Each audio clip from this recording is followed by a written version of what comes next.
Yan guys, hello and good morning. Tayo ay nagre-replant dito ng ating onion. Paano natin ginawa at paano natin paramihin ito.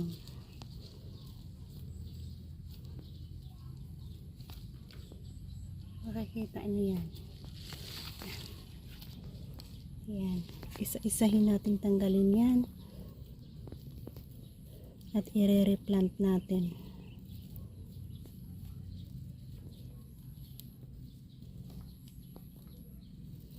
Ganyan.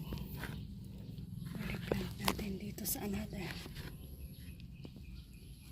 Sa isang pot siguro, lagyan natin ng 5.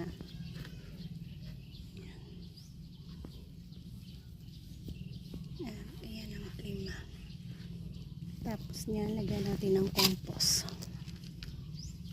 Easy lang naman.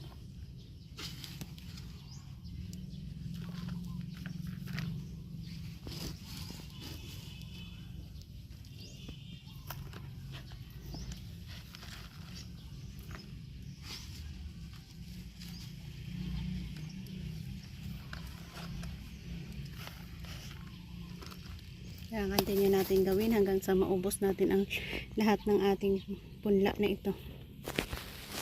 So ilang pot kaya ang ating kayang gawin dito?